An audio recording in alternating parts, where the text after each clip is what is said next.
Gracious Father, now we dive into your word. And Lord, as that song said so clearly, is that you, with your Holy Spirit, guides us, enfolds us, empowers us to be translators of the great gospel message to others. Lord, take our hearts and shape it to the way you would like us to have it this week as we reach out to our family, our friends, and the community. In Jesus' name, amen. This is now, we did confirmation and Mother's Day, and now today, the next 2 weeks, is graduation. And in our prayer time, we have special gifts for our seniors of our high school that are graduating. And so this is a good graduation message for Ian and Natalie and our young adults as we leave the church and we go in the community into your new surroundings of a great Pentecost of the Holy Spirit that will guide and mold you. When the preacher's car broke down on a country road, he walked to a nearby roadhouse to use the phone. After calling for a tow truck, he spotted his old friend Frank, drunk and shabby dressed at the bar. "What happened to you, Frank?" asked the good Reverend. "You used to be wealthy." Frank told a sad tale of bad investments that had led to his downfall. "Go home," the preacher said. "Open your Bible at random, stick your finger on the page, and there God will answer."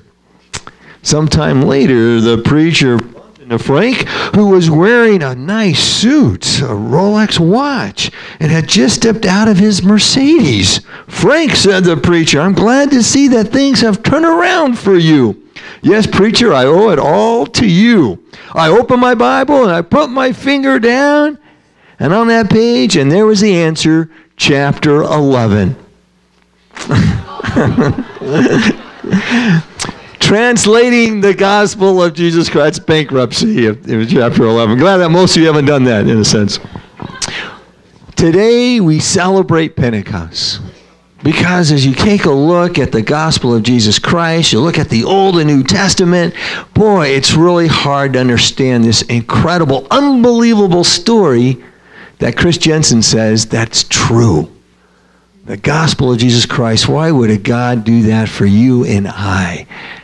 And so we see today the Holy Spirit. The disciples were still hanging out together. They saw 40 days of Jesus. They saw Jesus ascend 40 days after Easter into heaven. Now it's 10 days later, and they were asked just to be in Jerusalem, standing around. What do we do next? And it's neat how the church empowers us through the Holy Spirit, that the Holy Spirit comes, and it's cool about the helper. That's hard for us because we can't see God. We see his great design of his love. We see the design of moral, of knowing right from wrong in our minds. And we have incredible unconditional love. But boy, we would love to see Jesus physically as they did 2,000 years ago with Jesus. And so it's hard for us. There's a cute little story about when trains were really popular for families to travel instead of airplanes. And so a family got in a train, and there's all these bunks, and all these people are going to sleep at night. And the little girl gets into her bunk, really the high bunk, and she was nervous and scared. The lights go out. She goes, "Mommy, are you there?" And all of a sudden the voice in the dark, "Yes, honey, I am there." A moment later, "Daddy, are you there?" "Yes, honey, I am there." "Brother, are you there?" "Yeah, sis, I'm here." "Sister, are you there?" "Yeah, I'm here too." And that kept going through the first hour of the night. And then finally, a voice in the dark says, "Your mama's here, your daddy's here, your brother's here, your sister's here, your cousins and aunts and uncles are here. Now settle down and be quiet." And there was darkness and pause. And then the little voice says, "Mommy, was that God?" Boy, we would love to see a God that we can touch and feel, but we can't because the Holy Spirit, as we see in Acts chapter 2, and this is the first gift of speaking in tongues, is men start speaking in other people's languages, sharing the gospel of Jesus Christ. Powerful. They heard the wonders, as Bob read. They heard the wonders of God through their own language, and that's the gift. There's two parts of speaking in tongues, and the first one is hearing from your own language the gospel of Jesus Christ. And that's why we have missionaries that can go out, that can pick up languages quick, translators to translate the Bible, as our translators and missionaries are here, Pastor Dave and Maggie, over many years ago, what they did to be missionaries in a foreign land. But half of the guys says, hey, these guys are drunk. Because these are all business people. And so even 9 o'clock in the morning, I think, man, they're starting early. And even though they heard the gospel of Jesus, it was foolish to them. Very foolish. And you have people that are not with the Holy Spirit, that haven't been baptized and received the nourishment of Holy Communion, or be in God's Word, the Bible of grace. It's all foolish for them. And so it's easy for them to make fun of Christians, and that's why for us it's kind of hard to share our faith, because their hearts are not ready. So it's easy for us to do the Old Testament. Let's stay together as a church. Let's come together and let's fellowship. We know all the same language, the church language. Let's just stay here and we'll be fine. We'll stay together. If they come to the doors, awesome.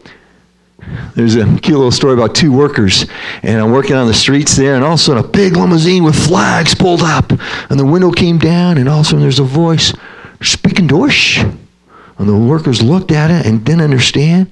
And then Italiano, and they didn't understand. Frenchy, couldn't understand. Portuguese.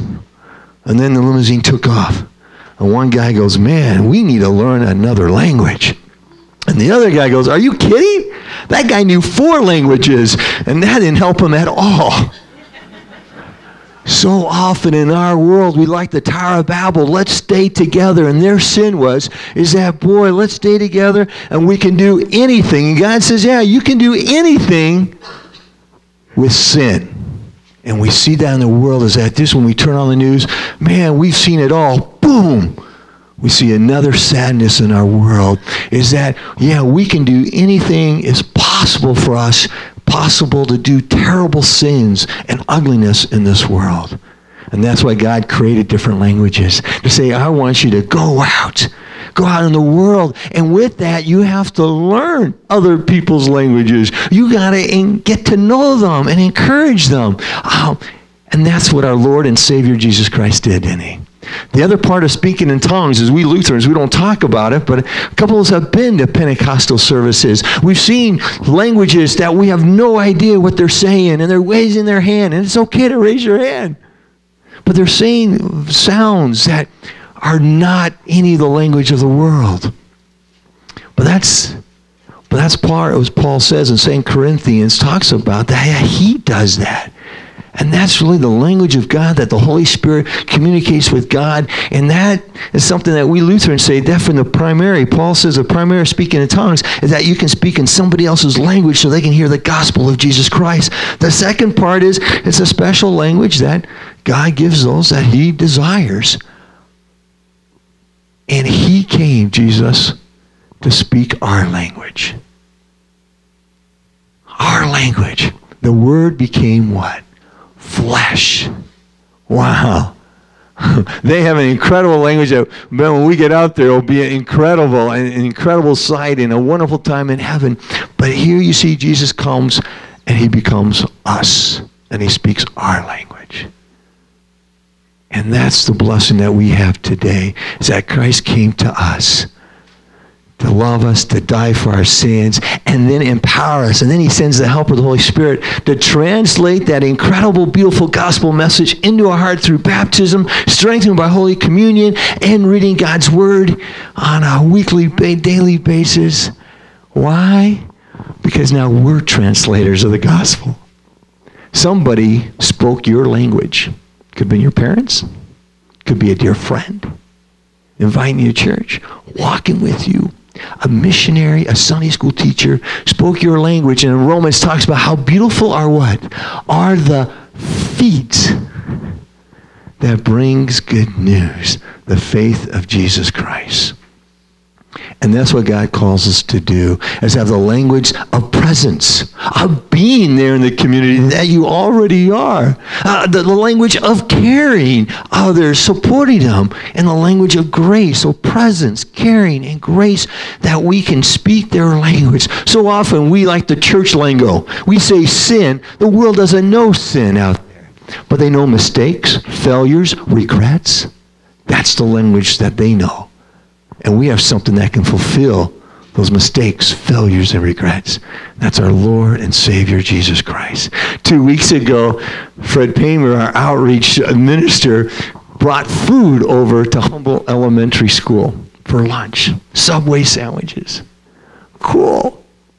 The teachers really appreciated that. And a couple of you were there to help serve the food. And what was their language? As teachers are so busy, the language of food. Last night, our junior youth group went to Full Swing. And there again, our outreach folks have been at that business. And they gave us extra tokens for free, because they know what we do for our golf tournaments in Humble Elementary School. It goes, here's more tokens, because of Fred Paymer coming to the Full Swing, asking for funds to help those in need in our ministry team. This is our job, man. The Holy Spirit translate the gospel. Now it's our job, is with the Holy Spirit, translate the gospel in people's different languages, whatever it's a hobby or passion or whatever it is. There's a powerful movie out right now called Jungle Book. There's a cool story about the author of Jungle Book. And it was back in England when the circuses were coming up, and they're getting elephants from India coming over, and most elephants adapted well, but they talk about one story. One elephant, it was terrible with the kids and with the trainers, and so they decided to put the elephant down. And they're about to put him down and even make money so people can see that. But all of a sudden, the author of Jungle Book, Kipling, was walking in the crowd, and he goes and he talks to the elephant. And then he comes to the trainers there, and he goes, you know what? The elephant will be okay, because we spoke in the elephant's language from India. And they forgot to translate. And that's what our Lord and Savior has done for us. We deserve death eternally, but Jesus spoke our language. So now we are free. Now he asks us to speak the language of our community. In Jesus' name, amen.